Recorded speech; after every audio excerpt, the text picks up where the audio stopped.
e local. Isso vocês vão procurar identificar aí. Aí ali tem 3 cores de exemplo: laranja, azul e roxo. Então você escolhe uma cor para pessoas, você escolhe uma cor para as palavras repetidas e você escolhe uma cor para local. Tá? Então seja um detetive agora e conversa com o texto. Você vai escolher essas cores e você vai ler. Toda vez que você viu o nome de alguém, marca. Só que não é caça-palavras, você não vai ficar caçando as palavras, você vai lendo e no que você for lendo, você encontrou alguma coisa, você marca. For lendo, não encontrou, marca. For lendo, não encontrou, marca. For lendo, encontrou, marca.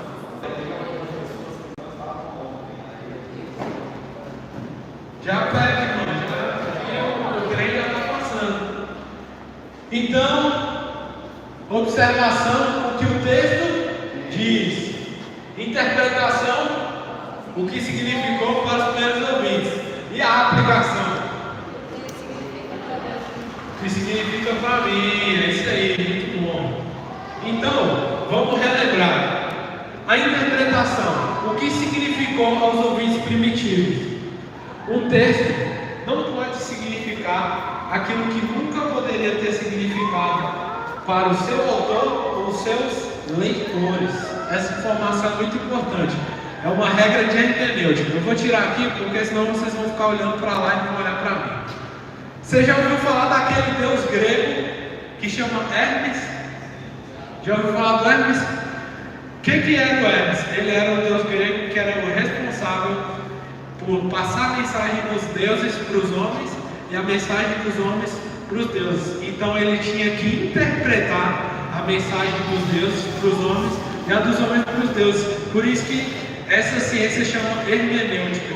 Não é assim, eu leio, eu acho que é tal coisa. Não, eu li. O que ele quis dizer? Essa sempre é a pergunta que a gente tem que fazer. O que ele quis dizer? O que as pessoas que receberam entenderam? É outra pergunta muito importante. Certo? Então, o que a gente tem na interpretação? A gente tem que o que considerar para evitar problemas de interpretação. Primeiro, o leitor, quem leu isso aqui, a mensagem, figuras de linguagem, que nem a gente viu ontem, né? Jesus é o cordeiro, é o pão que amassou o diabo e tal, é a porta, né? Engoliu o saco, como é?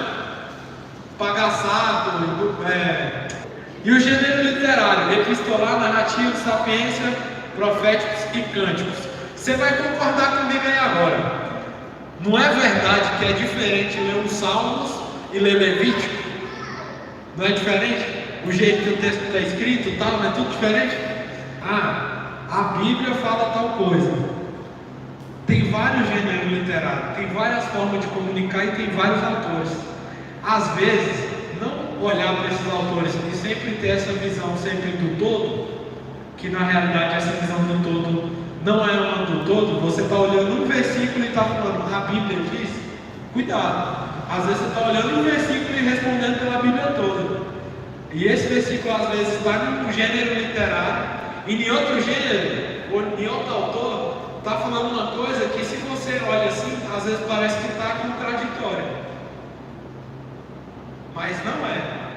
Mas como que a gente foge dessa má interpretação? Observando o texto pelo texto. Está estudando Paulo? Estuda Paulo. Olha o que ele está querendo dizer. Está estudando Tiago? Estuda Tiago. Olha o que ele está querendo dizer. Porque se você ir só na letra, lembra na pressa, assim, às vezes você vai se confundir e vai falar assim, tá, tem erro na Bíblia, a Bíblia está toda errada, não sei o quê.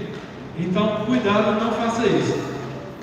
Então, beleza, irmãos, nós vamos falar hoje sobre a carta de Filemão que vocês leram. E vamos fazer agora o estudo do transfundo histórico dessa carta. Então, o que é o transfundo histórico? O transfundo histórico é um material que a gente vai usar, que vai olhar para duas coisas basicamente: para a história e para a cultura. Então, a história e a cultura, o contexto do que está acontecendo, vai esclarecer para nós as dúvidas que a gente tem, né? Vou dizer aqui uma que eu tinha demais e eu achei muito legal quando eu descobri. Vocês sabem o que é cingir os lombos? Você já leu isso na Bíblia alguma vez? Cinge os lombos. O que é cingir os lombos? Fala aí o que vocês lembram assim e tal. O que é cingir os lombos? Colocar um cinto. Sabe o que é cingir os lombos? É se preparar para lutar, ou para correr, ou para fazer uma atividade. E como que eles faziam isso? Eles tinham um vestidão, então ele pegava o vestido aqui, puxava aqui em cima, pegava do outro lado, puxava aqui, subia assim, fazia um fraldão, dava uma volta e amarrava. Isso é cingir os lombos. É fazer o vestido virar um fraldão. Para ele correr mais rápido, né? Ele vai brigar, ele não vai brigar com a saia. Ele tem que brigar com os lombos cingidos. Lombo de lombar, entendeu? Cinge os lombos. Passava o pano aqui e amarrava. Então, você vê, isso é um lance de contexto, de transfundo histórico que dá uma clareza para você no texto assim, você fica, nossa, caraca, fez todo sentido agora isso aqui. Não é que a gente às vezes lê e não entende. Então, é isso que nós vamos fazer com Filemon. Então, vamos lá. Primeiro, o que vocês entenderam de Filemon? Conta aí para mim.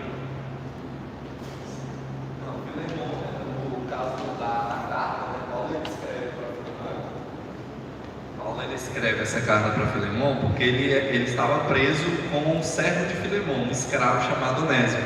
Eles estavam presos na mesma cela, né, e Onésimo servia a Paulo. E Paulo, o que leva a entender aqui pela carta, é que Paulo ganhou Filemon né, foi o pai da fé de Filemon. E Onésimo foi muito útil para Paulo lá na prisão. E Paulo intercede por Onésimo, né? Escreve para Filemon receber agora não como escravo, né? Porque Paulo ia enviar Onésimo a Filemon. Só que para ele não receber como um escravo fujão, mas para recebê-lo como irmão da fé agora, né? Porque ele foi muito útil para a obra missionária de Paulo ali na prisão. Então a ideia da carta é essa intercessão de Paulo a Filemon para receber o seu filho na fé também, Onésimo, né? Escravo de Filemon.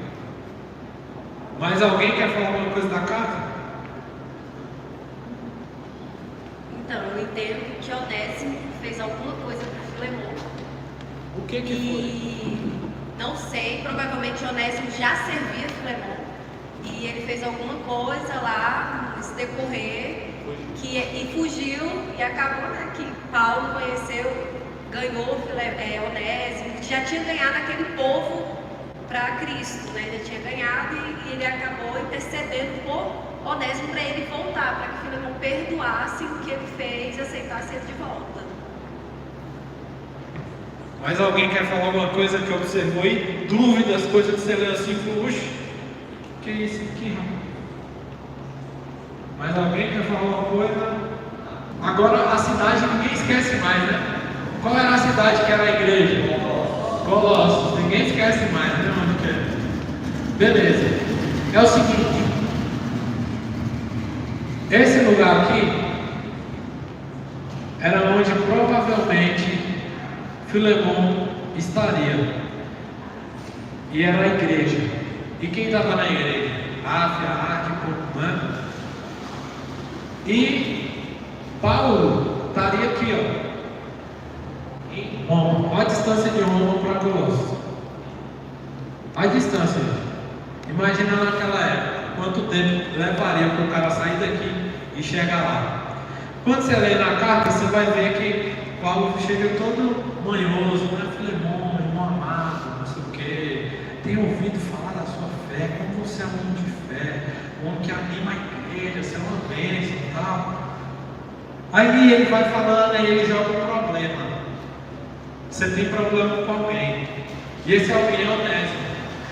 Então, quando você lê, você percebe que Onésimo era escravo. Paulo usa muito isso, né? Escravo. Não receba como um escravo, mas como um irmão. Então, Onésimo, ele era escravo de Filemon. E ele fugiu, a gente não sabe porquê, o que aconteceu, mas ele saiu de lá. E quando o escravo foge, ele está com a cabeça treme. Nesse tempo aqui, o Império Romano dominava sobre essa área, e a escravidão era algo comum. Mais de 70% do Império era só de escravo. vocês têm ideia. Então Paulo estava aqui em Roma. Aí esse Onésimo saiu daqui e veio para cá, gente, acho que eu nunca viajei uma distância dessa, deve demorar demais. Pensa aí, hoje em dia, de carro, de avião já demora, imagina de barco naquele tempo. E a parte que ele tem que ir andando aqui.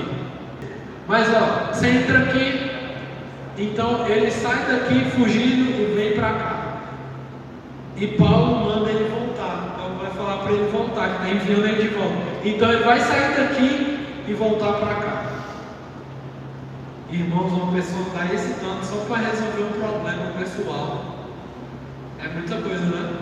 Às vezes para resolver uma coisinha ali no outro bairro você já tem preguiça, imagina um cara.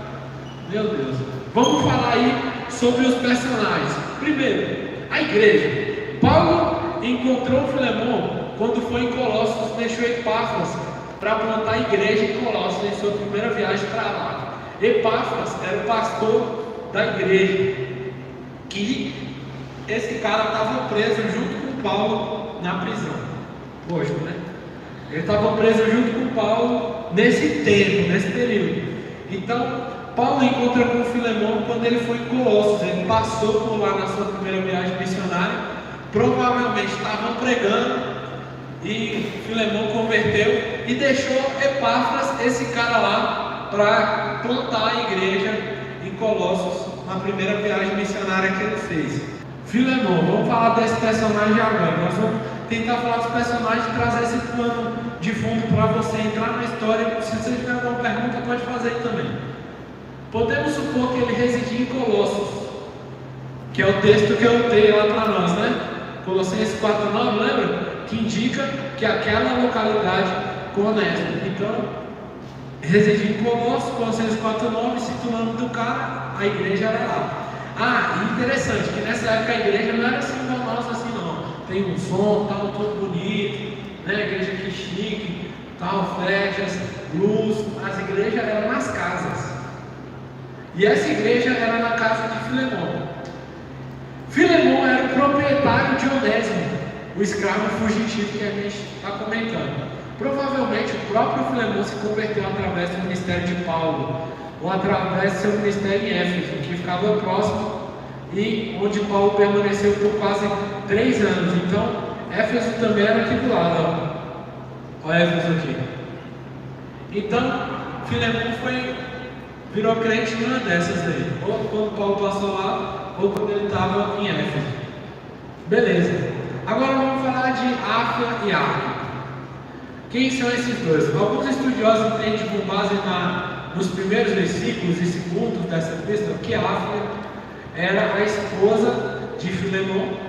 E as esposas na época, elas eram responsáveis por gerenciar os escravos, lembrando que eles não são judeus. Filemão e ela não são judeus. Só pelo nome você já vê que não é judeu, né?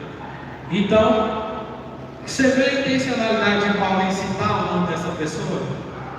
Ele está escrevendo uma carta para mandar um escravo e bota o nome da mulher que gerenciava os escravos. Foi por acaso? Irmãos, lendo a Bíblia, você vai entender que nada é por acaso. Nada é por acaso. Nada que o cara bota ali é por acaso. Arquipo, companheiro de muitas líderes dessa igreja. Então, quando Epáfras foi preso, ele ficou no lugar dele na igreja. Cita ele também. Onésimo, vamos falar desse cara aí. Seu nome significa útil, proveitoso. É um nome comum para os escravos. Por exemplo, o cara que trabalha na fábrica, a gente chama de peão. Fala assim, né? Não sei como fala. Peão, né? Fala assim. Era um nome. Olha lá o peão. Olha lá o Onésimo. É a forma que eles tratavam os escravos. Olha o Onésimo. Entendeu? Só que essa daqui era uma palavra que significava útil, proveitoso. Achados muitas vezes nas inscrições que tinham dos escravos, parcialmente porque o escravo sem nome receberia esse nome de identificação. Então tinha gente que nascia escravo que nem nome tinha, nem nome existia. Escravo colossense que fugiu da casa de Filemão, é esse cara. E a gente tem aqui Mais coisinhas sobre Onésimo. Colossenses 4,9 indica que Onésimo, juntamente com o Tíquico, foi portador da epístola aos Colossenses, o que indica que possivelmente também foi o portador de Efésios e de Filemão. Então, sabe por que você tem na sua Bíblia aí Efésios, Filemão, Colossenses e Filemão? Por causa de um escravo, por causa desse cara, por causa de Onésimo. Ele foi chamado, segundo as tradições, bispo de Bereia, onde ele sofreu martírio. Outros acreditam que ele era bispo de Éfeso. Então pensa assim a relevância que esse cara teve. Alguém que Paulo insistiu naquela distância toda. Imagina aí, apóstolo Paulo tinha muita coisa para fazer, não tinha? Para ir resolver a picuinha deles, e ele para e dá atenção para Onésimo. E olha quem Onésimo se tornou. Vamos lá. Então, gente, vamos pensar aqui, olha.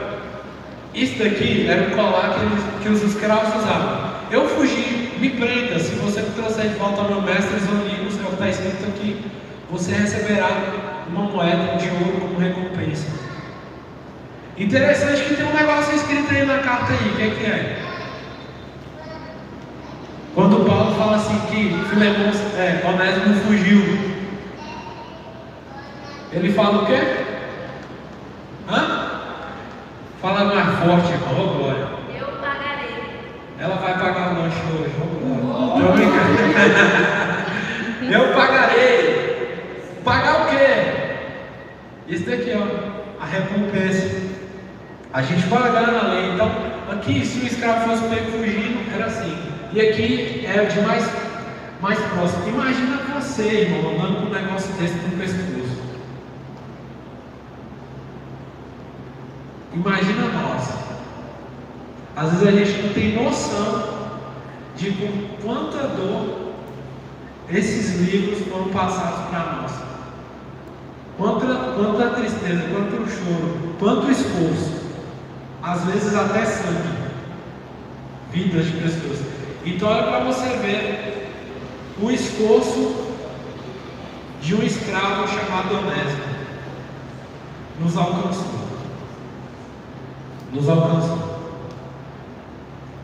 Então essa era a realidade dele. Vamos falar um pouco sobre o modo de vida dos escravos, para você ter uma ideia de como eram essas dores. A maioria era marcada com brasa em qualquer lugar do corpo, inclusive na testa, que nem boi. Sabe aquelas brasas assim que eles pegam no boi? Quem é vegano aí, já imagina, você sente essa dor pelo animal, imagina pelo ser humano. Eram duramente punidos em caso de fuga, poderiam ser mortos. Realmente eles poderiam ser mortos. E a morte romana era um negócio feio, tá? Não era bonitinho não. Eles crucificavam, eles matavam. Vou te ensinar um negócio para você matar a chave assim rápido. Judeu, como os judeus matavam? Apedrejamento. E os romanos? Qualquer outro tipo de morte. Ou serrava o cara no meio, ou crucificava ele. Isso era a forma que os romanos matavam. Os judeus matavam por apedrejamento. Não é predejamento. Apedrejamento. Queimados. Quem abrigasse um escravo fugitivo deveria pagar ao senhor do escravo um montante de cada dia de trabalho perdido. Essa era a lei romana. Vamos ler de novo. Quem abrigasse um escravo fugitivo, vou ler assim, Paulo abrigou Onésimo, deveria pagar a Filemão, senhor do escravo, um montante de cada dia de trabalho perdido. Para contextualizar com a carta. Quanto tempo levou de Onésimo para sair de onde ele estava até chegar em Paulo? Quanto tempo vocês acham que era? 3 dias? Um mês? Vamos pensar isso, né? Agora, ir e voltar, né? Que ele foi, ficou e voltou. Quanto que o cara que recebesse ele tinha que pagar? Vamos supor que é 1 ano. Quanto que é um dia de trabalho lá?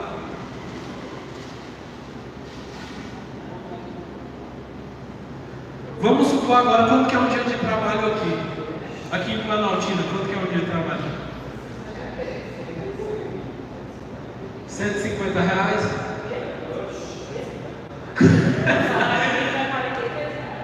Por dia?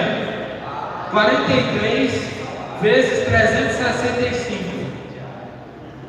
Faz a conta aí, pega o celular aí, rapidão. 16.790. Será que nessa época aí era pouco dia? Vamos supor que ele gastou isso para ir se converter e para voltar. Eu acho que foi mais tempo. Mas vamos ter só um exemplo aí, né? Então Paulo precisava de pagar isso aí, irmãos. Agora imagina Paulo, irmãos. Paulo preso ia pagar isso aí. Olha você ver. Então, havia uma recompensa para quem fornecesse informações de um escravo. Então o escravo já andava com 220. Se ele fosse pego, ele podia ser morto, podia ser levado de volta, né? Então o que a lei romana dizia? Que o cara tinha que devolver, não é? E Paulo era romano? Também. Por que também? O que ele era mais?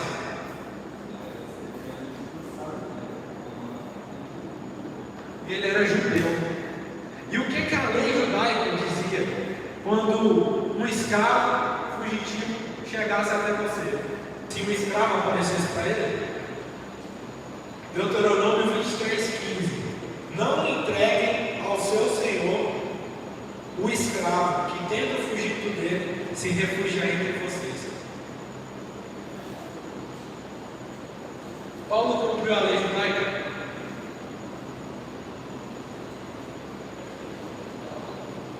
Por que não? Hã? Porque ele enviou de volta? Mas quanto tempo disso demorou?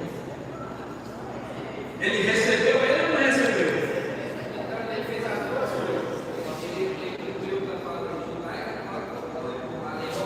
é isso aí, rapaz. Rapaz, tá com mais.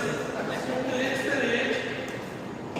Que eu receba de você, no Senhor, esse benefício. Reanime o meu coração em Cristo. Certo como eu estou. Olha o que ele fala. 21. Certo como eu estou na sua obediência, eu escrevo a você, sabendo que fará mais do que eu estou pedindo. Acabou. Apelo emocional final. Não tinha como o Filemão dizer que não. 22. E ao mesmo tempo, aí que agora ele mata, né? Não tem mais escapatória para ele. Prepara-me também de pousada, pois espero que por meio das orações de vocês eu lhe seja restituído. Prepara-me de pousada. Sabe o que ele está falando? Eu vou mandar o Leste e eu vou passar aí. Prepara a pousada para mim, porque eu vou passar aí.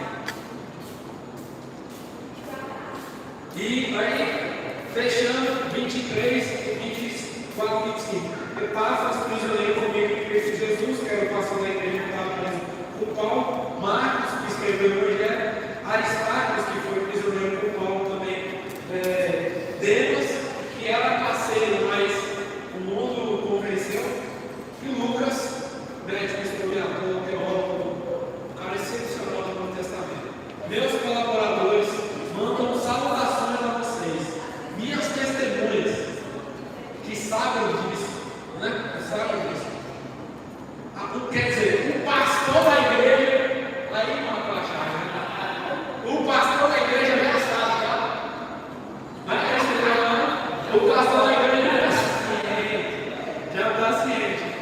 Aí ele diz assim: a graça do Senhor Jesus Cristo esteja com o espírito de todos vocês. Eu vou dizer uma coisa aqui.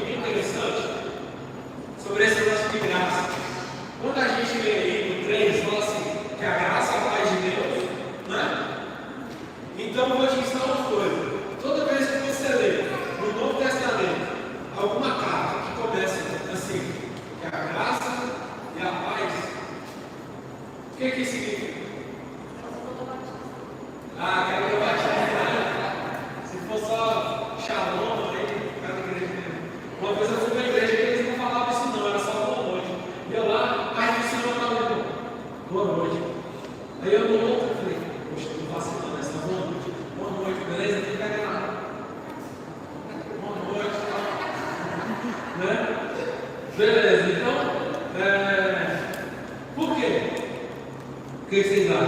Porque eles eram batistas, né? Vou dizer para vocês aqui. Você vai ler as outras cartas, você vai ver que é diferente. Toda vez que tem escrito assim, graça e paz, é porque a igreja tinha gentios e judeus. Porque como os judeus cumprimentavam, chamavam paz, e o que os gentios tinham recebido? A graça. Então, graça e paz é uma igreja que tinha tanto gentios como judeus. Porque a hora que você vai refletir sobre a sua vida e vai pensar assim, o que eu tenho que fazer?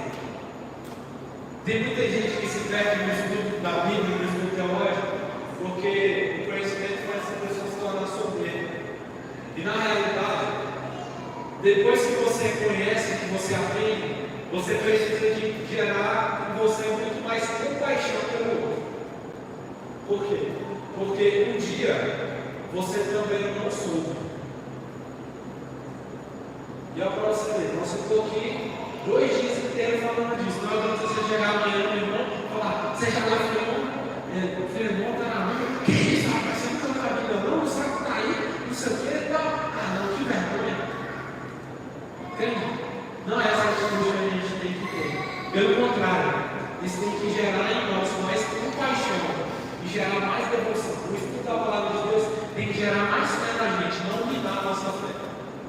Esse é o problema, às vezes, quando o cara se banha em teologia demais, porque ele começa a perder a fé e ele começa a ser incrível para todo mundo.